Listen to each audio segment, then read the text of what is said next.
राधे राधे, जय श्री कृष्णा। दोस्तों, आपका स्वागत है आपके अपना channel government job real analysis में। तो दोस्तों, आप में से ये वैकेंसी है बहुत सारे। सर, मैं दोस्त नहीं बोलूँगा क्योंकि इसमें मतलब जो भी अप्लाई करेंगे तो उसमें बहुत ज़्यादा एक्सपीरियंस है और उसको सर ही बोलना चाहिए। तो आप में से जिसको भी मतलब बहुत ज़्यादा एक्सपीरियंस एमएससी या एमए कंप्लीट हो चुका है और उसके साथ आपका एक्सपीरियंस भी है और नेट और उसके साथ जो भी पीएचडी के लिए जो एग्ज़ाम होता है ऑल ओवर इंडिया और गेट, उसके साथ गेट भी वो क्वालिफाई कर सके, उसके लिए बहुत प्रॉफिटेबल है। तो ये वैकेंसी है Netaji Subhash university of technology. ये असिस्टेंट, एसोसिएट और प्रोफेसर के वैकेंसी है और आप में से बहुत सारे लोग ये अप्लाई कर सकते हो। ऐसे बहुत सारे डिपार्टमेंट है, कंप्यूटर, सीएससी, ईसी, आईसी और इलेक्ट्रिकल इंजीनियरिंग, ई, एमई, बीटी। और उसके साथ देख पा रहे हो बहुत ज़्यादा मतलब 16 डिपार्टमेंट से एक वैकेंसी आया है और बहुत ही आप देख सकते हो कि अप टू 63 यूआर का, ईडब्ल्यूएस के लिए 23 और एससी के लिए 29, एसटी का 21, ये असिस्टेंट का है। और इसमें से आपको मिलने वाला है 57,700 बेसिक पे, उसके साथ से लेके 1,82,400। तो दोस्तों, इसके साथ अ, आपको आपको HRA DA सब कुछ मिला के बहुत ही अट्रैक्टिव सैलरी आपको मिलने वाला है। और ये रहा एसोसिएट प्रोफेसर का, तो 1,31,400 से लेके 2,17,100 जो कि लेवल 13 का जॉब। और उसके बाद है प्रोफेसर। तो दोस्तों, आपको अलग अलग से आप अप्लाई करना चाहते हो तो अलग अलग से आपको एप्लीकेशन भरना पड़ेगा। तो इसके बाद आ जाता है क्वालिफिकेशन में। तो आप में से असिस्टेंट प्रोफेसर के लिए जो भी अप्लाई करना चाहते हैं इंजीनियरिंग के लिए, तो आपको BE होना चाहिए, बैचलर ऑफ इंजीनियरिंग, उसके साथ और बीटेक और BS और एमई, बीटेक, MS इंटीग्रेटेड। बहुत सारे लोगों को, जैसे मेरा है इंटीग्रेटेड है, MS है। तो ऐसे बहुत सारे हैं जो इसका BE और एमई और बीटेक और एमटेक एक साथ होता है, तो वो भी इक्विवेलेंट है। तो इससे 4-5 साल पहले ऐसे डिग्री को इक्विवेलेंट नहीं मानना, मतलब जानते थे क्योंकि ये स्पेशल डिग्री है गवर्नमेंट ऑफ इंडिया से और बहुत ही अच्छा डिग्री है। तो तब नहीं था, मतलब ऐसे नोटिफिकेशन में नहीं डालते वो लोग, मतलब जो भी नोटिफिकेशन कोई भी यूनिवर्सिटी से आता है। लेकिन अभी इंटीग्रेटेड डिग्री बहुत सारे लोगों के पास आ चुका है, तो उसको इक्विवेलेंट डिग्री मानते हैं। और उसके साथ आप देख पा रहे हो कि अलग अलग डिपार्टमेंट के लिए अलग अलग आपका क्वालिफिकेशन चाहिए। जैसे कि यहाँ पे है basic science, social science, humanities, chemistry, mathematics, English और साइकोलॉजी। तो देख लेते हैं एक बार, मतलब एक पोस्ट के लिए अब हम लोग देख लेते हैं, उसके साथ आप लोग कंपेयर कर लेंगे कि मास्टर डिग्री आपको किस में चाहिए। उसके बाद नीट आपको कौन सा सब्जेक्ट में क्वालिफाई होना चाहिए, आप लोग इजीली कंपेयर कर सकते हो। तो आप लोगों के लिए मास्टर डिग्री होना चाहिए, मास्टर डिग्री में आपको 55% होना चाहिए क्योंकि मैक्सिमम जो भी असिस्टेंट प्रोफेसर है उसके ज़्यादा ही मार्क्स होता है। तो उसके साथ कंसर्न सब्जेक्ट में सपोज आपका केमिस्ट्री में अप्लाई करना चाहते हो तो केमिस्ट्री में आपका MSc होना चाहिए। और उसके साथ आपका नेशनल एलिजिबिलिटी टेस्ट, जो कि PhD के लिए मैंडेटरी है, CSIR कॉन्टेक्ट करते हैं, तो उसमें आपको क्वालिफाई होना चाहिए। या UGC नेट, मतलब इसको UGC नेट ही बोलता है, और CSIR, UGC या CSIR। और मुझे लगता है LSB मतलब एलिजिबल है इसके लिए फिर भी। और आपको SLET मतलब स्टेट लेवल का जो होता है वो भी क्वालिफाई कर, वो भी चलेगा, लेकिन उसके साथ PhD डिग्री होना चाहिए। और यहाँ पे लिखा है कि 2006 और 2009 और 2016 and there amendments from the time to time as the case may be exempted from the NET, SLET or SET, provided the candidates integrated from PhD program to July। ये कंडीशन लिखा है, मुझे नहीं लगता है ये बहुत ज़्यादा। लेकिन आप में से जो बहुत सारे लोगों को नेट क्वालिफाई नहीं है लेकिन गेट से आप PhD कर चुके हैं, तो उसके लिए थोड़ा सा दिक्कत होने वाला है क्योंकि गवर्नमेंट जितना भी बोले कि नेट नहीं चाहिए प्रोफेसर होने के लिए, लेकिन फिर भी इंटरव्यू में प्रेफरेंस तो उन लोगों को मिलने वाला है। जिसका नेट क्वालिफाई है, यूजीसी CSI नेट क्वालिफाइड है उसके लिए, तो PhD डिग्री आपको होना चाहिए। और देख लेते हैं, कैंडिडेट है पब्लिश 2 रिसर्च पेपर, तो आपको रिसर्च पेपर पब्लिश होना चाहिए। जैसे मतलब मेरे नाम पे भी रिसर्च पेपर है, लेकिन मेरा कंडीशन ये था, मैं PhD के लिए अप्लाई करने के बाद 1 साल के बाद मैंने छोड़ दिया, लेकिन मैं कंप्लीट नहीं कर पाया, मतलब कुछ था, प्रॉब्लम था। तो नेट स्लेट ये ऑल्सो यहाँ पे लिखा है, देखिए, shall not also be required for the such master program for which NET SLET SET is not conducted by. तो यहाँ पे लिखा है कि जो भी ये क्वालिफाई करेंगे तो उसके लिए फ़ायदा होने वाला है। स्लेट और नेट एक साथ लिखा है, लेकिन देखिए, एक होता है आपका स्टेट का जो PhD प्रोग्राम, उसका एग्ज़ाम क्वालिफाई करना, एक है नेशनल लेवल का। ऑब्वियसली आपको नेशनल लेवल के लिए आपका तो फ़ायदा होने वाला है, क्योंकि ऐसा नहीं है कि प्रोफेसर असिस्टेंट प्रोफेसर के लिए बहुत ज़्यादा वैकेंसी है, थोड़ा सा लिमिटेड है, लेकिन कंपटीशन भी कम ही होता है, लेकिन फिर भी। देखिए दोस्तों, देखिए सर, सॉरी, अभी मतलब दोस्तों बोलना नहीं चाहिए, माफ़ करना। उसके साथ है मैनेजमेंट स्टडीज़, इसके लिए आपको बैचलर डिग्री होना चाहिए कोई भी सब्जेक्ट में, उसके साथ master degree and master degree business होना चाहिए, और CA ICWA एम कॉम होना चाहिए, और उसके साथ फर्स्ट क्लास 60% होना चाहिए। 2 इयर्स प्रोफेशनल एक्सपीरियंस होना चाहिए मास्टर डिग्री का, 2 इयर्स आपको पढ़ाने के लिए एक्सपीरियंस होना चाहिए। उसके बाद असिस्टेंट प्रोफेसर IEV के लिए MBA ICWA, ये सारे आप देख लेना, क्योंकि मैं मेरा मेरा सब्जेक्ट जो था ना, मैं उसके ऊपर ही मैं थोड़ा सा जो मेरा सब्जेक्ट था साइंस में, तो उसमें मैं फोकस करने वाला हूँ, बाकी सब्जेक्ट में आप देख लेना। जैसे कि असिस्टेंट प्रोफेसर डिज़ाइन में, तो यहाँ पे देख सकते हैं कि फैशन टेक्नोलॉजी में आपका मास्टर डिग्री होना चाहिए, उसका इंटीग्रेटेड हो फिर भी चलेगा।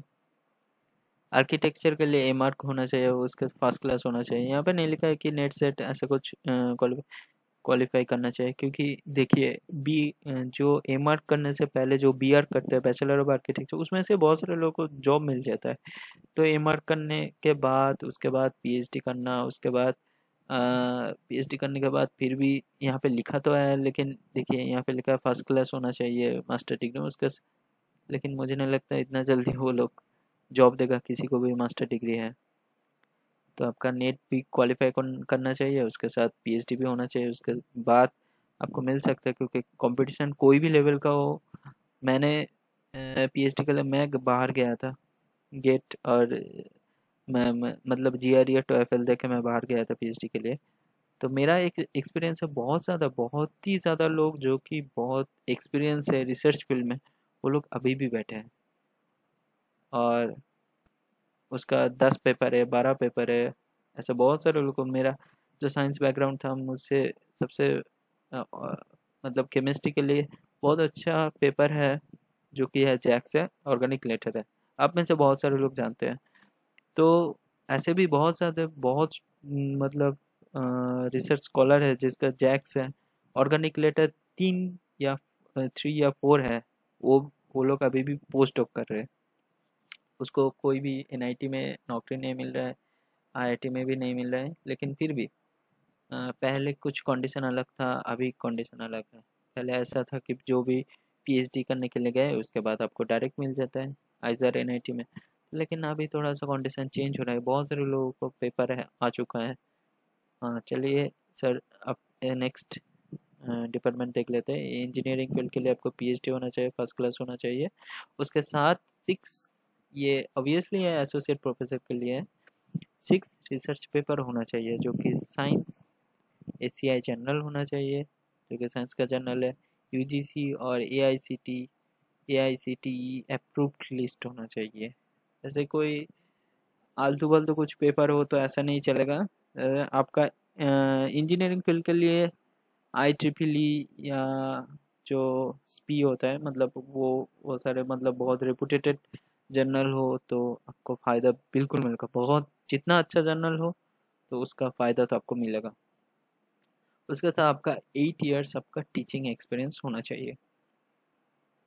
और ये लोग और रिसर्च एक्सपीरियंस होना चाहिए। ये लोग ये कंसिडर नहीं करेंगे कि आपको पीएचडी में 5 साल या 6 साल आपका रिसर्च एक्सपीरियंस है तो वो काउंट कर लेंगे, ऐसा नहीं है। आपका पीएचडी के बाद आपका 8 साल आपका एक्सपीरियंस होना चाहिए, वो पीएचडी काउंट नहीं करेंगे। तो आप एसोसिएट प्रोफेसर के लिए बेसिक साइंस, सोशल साइंस और केमिस्ट्री मैथमेटिक्स में देख लेते हैं। एकेडमिक्स ऑब्वियसली गुड रिकॉर्ड होना चाहिए। आप में से जो भी है, जो भी अभी मतलब प्रोफेसर के लिए आप अप्लाई करना चाहते हैं, उसमें मतलब ऐसा है कि आपका बीएससी से ही, जो बैचलर ऑफ साइंस से आपका अच्छा मार्क्स होना चाहिए। उसके बाद अच्छे मार्क्स, ऐसा बहुत कम लोग मैंने देखा है कि बीएससी में कम है लेकिन उसके फिर भी उसको बहुत अच्छा मतलब गवर्नमेंट प्रोफेसर मिल चुका, ऐसा बहुत कम है। जिसका बैकग्राउंड अच्छा हो ना, अ, आपका मतलब लास्ट तक अच्छा ही होता है। अब मतलब ये कंटिन्यू करेंगे तो आपका बैचलर में अच्छा नंबर, उसके बाद मास्टर डिग्री में अच्छा नंबर, उसके बाद अच्छा नंबर हो तो मतलब आपका पीएचडी में भी अब बहुत मतलब 3-4 अच्छे पेपर जर्नल मिल जाएगा, उसके बाद पोस्ट डॉक भी मिल जाएगा। लेकिन उसका बैकग्राउंड अच्छा हो तो मतलब आपका निकल जाएंगे। लेकिन आप, ऐसा है कि आपका रिसर्च में इंटरेस्ट है लेकिन आपका बैकग्राउंड अच्छा नहीं है, लेकिन आपको दिक्कत हो ना, कोई भी जगह में आप रुक जाओगे। ऐसा है कि आप पीएचडी में चले गए, एमएससी के बाद आप पीएचडी में चले गए, लेकिन उसके बाद आप देख लेना कि आपको पीएचडी अच्छा पेपर नहीं मिला है, आपका डाउट, क्योंकि आपका डाउट क्लियर नहीं है। इंडियन एजुकेशन सिस्टम को जो भी लोग जैसे भी बोले, लेकिन मैं ये मानता हूँ कि आप, बहुत सारे कैंडिडेट ऐसा है कि बहुत अच्छी तरह ग्रेजुएशन करते हैं, तो ये फ़ायदा तो बिल्कुल मिलेगा। हाँ, थोड़ा सा लेट में मिलेगा लेकिन बिल्कुल मिलेगा। तो देखिए सर, उसके बाद है एसोसिएट फॉर मैनेजमेंट स्टडीज़ के लिए, ये भी देख लेना। देखिए यहाँ पे लिखा है, देखिए कोई कुछ कुछ जगह में ऐसा लिखा है कि ए बी रेटेड जर्नल होना चाहिए। ऐसे बहुत सारे जर्नल हैं जो ऐसे आप पेपर पब्लिश कर, वो पब्लिश कर देगा, ऐसा नहीं है। बहुत यूजीसी से, अरे एआईसीटीई से अप्रूव्ड जर्नल होना चाहिए, बहुत अच्छी तरह।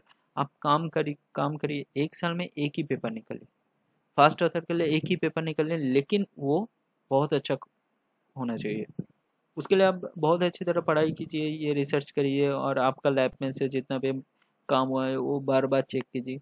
ऐसा नहीं है कि आप क्लोरीन से जगह ब्रोमीन डाल दे उसके बाद आप पेपर पब्लिश कर दे, ऐसे पब्लिश नहीं होता। आपको आउटपुट भी देना है, आपको बहुत अच्छी तरह एनालिसिस करना है, आपको दिखाना है कि ये काम, एक काम से, आपका एक काम से 10 और जर्नल हो सकता है, ऐसे आपका काम होना चाहिए। और एसोसिएट प्रोफेसर के लिए ऑब्वियसली आपका 8 साल तक आपका टीचिंग एक्सपीरियंस होना चाहिए, ऐसे आर्किटेक्ट के लिए है। तो उसके बाद है डिज़ाइन इंजीनियरिंग, ये है प्रोफेसर के लिए। तो आपका पीएचडी डिग्री होना चाहिए, first class equivalent bachelor degree, master degree, उसके साथ मिनिमम 10 साल का एक्सपीरियंस होना चाहिए टीचिंग के लिए, और 3 साल इक्विवेलेंट डिग्री होना चाहिए आपका। और यहाँ पे लिखा है देखिए, एसोसिएट प्रोफेसर जब आप, ऑब्वियसली आप ऐसे नहीं होंगे कि असिस्टेंट प्रोफेसर से डायरेक्ट आपको प्रोफेसर मिल जाएंगे। तो आपको एसोसिएट प्रोफेसर बनना है, उसके बाद प्रोफेसर बनना है। तो आपको 6 रिसर्च पेपर होना चाहिए एशिया जर्नल का, जो बिल्कुल ऑब्वियसली आपको मिल जाएंगे। आप अच्छे प्रोफेसर बनने के लिए कोशिश करेंगे तो ऑब्वियसली आपको 6 जर्नल, उससे ज़्यादा ही होगा। और at least 2 successful PhD guided as supervisor, आपको मतलब आपके अंडर 2 स्टूडेंट होना चाहिए जिसका सक्सेसफुली पीएचडी कंप्लीट हो चुका है, और आप होंगे, आप सुपरवाइजर होंगे या को सुपरवाइजर होंगे। तो ये एक्सपीरियंस आपको होना चाहिए, और 10 साल और एटलीस्ट 10 रिसर्च पेपर, ये नहीं हो मतलब आपका मतलब बहुत फ्रेश हो, फिर भी आपका देखिए 10 रिसर्च पेपर होना चाहिए एशिया जर्नल का, ये नहीं हो फिर भी चलेगा, लेकिन आपको 10 रिसर्च पेपर होना चाहिए। और ये रहा आपका केमिस्ट्री मैथमेटिक्स इंग्लिश के लिए, आप देख पा रहे हो, ये पढ़ लेना। और देखिए यहाँ पे लिखा है कि इसके बाद ग्रेडिंग सिस्टम कैसे होता है। जैसे बहुत सारे सर का ऐसा होता है कि देखिए यहाँ पे लिखा है, equivalent for the PhD is based on publication of 5 international journal, each journal having cumulative impact index not less than 2। यहाँ पे लिखा है बहुत सारे, जैसे रिसर्च पेपर का एक कोट होता है, मतलब एक इम्पैक्ट इंडेक्स्ड होता है। जैसे ऑर्गेनिक लेटर, इसका इम्पैक्ट, जैसे जैक्स, उसका इम्पैक्ट 7 या 8, मतलब ऐसे बोल रहा हूँ मैं। और सपोज ऑर्गेनिक लेटर का 7, जैक्स का 11, मतलब ऐसे इम्पैक्ट होता है। उसका इम्पैक्ट इतना कम हो, मतलब 2 से कम हो जाए, ये नहीं होना चाहिए। और आपका 5 इंटरनेशनल पेपर तो बिल्कुल होना चाहिए। Shall be, PhD shall be from the recognised university, बहुत अच्छी तरह, मतलब यूनिवर्सिटी से होना चाहिए। और आपका 60% मार्क्स होना चाहिए। CGP, देखिए CGP कैलकुलेशन बहुत ज़्यादा, मतलब ऐसे होता है कि सपोज बहुत सारे यूनिवर्सिटी में 10 बेसिस से मतलब CGP कैलकुलेशन होता है। सपोज आपको 6.25 मिला है, यहाँ पे देख पा रहे हो सर, मतलब 6.25 आपको ग्रेड मिला। तो बहुत सारी यूनिवर्सिटी में 10 ग्रेड, मतलब इंटू 10, 62.5 इक्विवेलेंट होता है। लेकिन बहुत सारे बाकी सारे यूनिवर्सिटी में ये प्रोसेस चलता है। सपोज बहुत सारे आइजर, मैं जहाँ से पढ़ा हूँ, जो आइजर में, आइजर से आप आइजर में सपोज 6.25 CGPA है, मतलब इसका इक्विवेलेंट टू 62.5%। लेकिन बहुत सारे यूनिवर्सिटी में ऐसा है कि उसका ग्रेडिंग सिस्टम ऐसा ही है, लेकिन CGPA SGPA टाइप का है, लेकिन उसका इक्विवेलेंट 55%, 6.75 का 60%। तो ऐसा होता है। और यहाँ पे लिखा है जो कि डिग्री का बेसिस है, जैसे BSc इंजीनियर, ये आप लोग बिल्कुल जाएंगे, मतलब बिल्कुल जानेंगे, क्योंकि ये अलग से आपको बोलने का कोई फ़ायदा नहीं है। और हाँ, ये देखिए IIT, ISC, NIT, इसमें से आप मतलब MSc और मतलब MSc या PhD करने के बाद आपका रेपुटेशन तो थोड़ा सा, क्योंकि ये MHRD इंस्टीट्यूट है सर, आप मतलब MHRD इंस्टीट्यूट से एक पास आउट होंगे। मैं किसी को छोटा नहीं कर रहा हूँ, मतलब ऐसा नहीं है कि मैं किसी यूनिवर्सिटी से पास आउट होने के बाद और मैं बोल रहा हूँ कि आप बिल्कुल मतलब इक्विवेलेंट नहीं हो। मैं ऐसे छोटा नहीं कर रहा हूँ, क्योंकि बहुत सारे, देखिए IIC में कितना, सपोज 30 वैकेंसी है, मतलब मैं ऐसे बोल रहा हूँ किसी पोस्ट के लिए, किसी पर्टिकुलर डिपार्टमेंट के लिए 30 वैकेंसी है, 30 बस कैंडिडेट। लेकिन बाकी सारे इंडिया में तो ऐसे भी है ना, बहुत सारे कैंडिडेट, बहुत मतलब अच्छे कैंडिडेट है, लेकिन उसका मतलब चांसेस नहीं है। तो उसके लिए मैं ये बोल रहा हूँ, ऐसा नहीं है, लेकिन आपका फ़ायदा तो बिल्कुल मिलेगा। इस बहुत सारा IIT भी है, ICA की है, NIT भी तो बहुत ज़्यादा है। तो उसमें से आप PhD होंगे तो आपको बिल्कुल फ़ायदा मिलेगा। और आपके प्रोफेसर के लिए आपको 55 ईयर्स होना चाहिए, एसोसिएट प्रोफेसर के लिए 50 ईयर्स होना चाहिए, और असिस्टेंट के लिए 35 ईयर्स होना चाहिए। और आपका एज रिलैक्सेशन जैसे मतलब गवर्नमेंट के लिए होता है, 5 साल का आपका एज रिलैक्सेशन ऐसा होता है। तो इसमें से आप देख पा रहे हो कि रजिस्ट्रेशन फीस 1000 रुपीज़ है, और प्रोसेसिंग फीस 1000, मतलब टोटल 2000। और SC के लिए, SC ST PW के लिए, कैंडिडेट के लिए 1000। तो ये रहा कंप्लीट फॉर्म। ये फॉर्म आप लोगों को फिलअप करना है, और उसके बाद ये देखिए, ये पॉइंट आपको मिल मतलब मिल सकता है कि जैसे आपका फर्स्ट क्लास है इक्विवेलेंट, तो आपको देखिए 5 पॉइंट्स में से मतलब असिस्टेंट के लिए 5 पॉइंट है, एसोसिएट के लिए 4 पॉइंट है, प्रोफेसर के लिए देखिए सर, आप जानते हैं कि मतलब आप जितना प्रोग्रेस करोगे, असिस्टेंट से लेकर एसोसिएट, एसोसिएट के लिए, उसमें से आपका जो ग्रेजुएशन का डिग्री है वो थोड़ा सा, मतलब उसका वैल्यू थोड़ा सा घटता हुआ जाएगा जी। देखिए 10 नंबर है, किसके लिए 10 पॉइंट है, किसके लिए BSc BA BBA के लिए, लेकिन जो प्रोफेसर बनना चाहते हैं उसके लिए ये कम है, क्योंकि आपका रिसर्च पेपर ज़्यादा हो, या आपका अ, और भी एक्सपीरियंस हो, तो उसका फ़ायदा बिल्कुल मिलने वाला है। तो ये पूरा पॉइंटिंग सिस्टम है, आप देख पा रहे हो। और अलग अलग पेपर के लिए अलग अलग इक्विवेलेंट रखा है, तो ये ऑलरेडी हम लोग डिस्कस कर चुके हैं।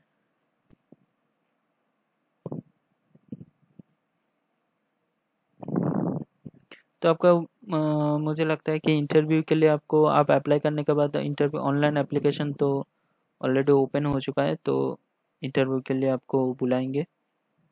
तो आप अप्लाई कीजिए, बहुत अच्छी तरह लिखिए, क्योंकि आपको इतना इतना बड़ा पोस्ट मिलने वाला है, जो कि ग्रेड लेवल 13 या मतलब 10 12 इतना बड़ा पोस्ट मिलने वाला है। तो बहुत अच्छी तरह एप्लीकेशन फॉर्म लिखिए, उसके साथ मतलब अप्लाई कीजिए ऑनलाइन फॉर्म, और बहुत अच्छी तरह प्रेजेंटेशन दीजिए, क्योंकि ऐसा आप कोई भी असिस्टेंट के लिए एसोसिएट के लिए अप्लाई कर रहे हो, तो मतलब इसका मतलब यही है कि आपका मतलब बहुत ज़्यादा पहले बहुत ज़्यादा इस प्रोसेस से गुजर चुका है। जैसे कि आपका प्रेजेंटेशन ये सब में आपका ऑलरेडी नर्वस, ये सब कुछ नहीं हो, बहुत कॉन्फिडेंस है।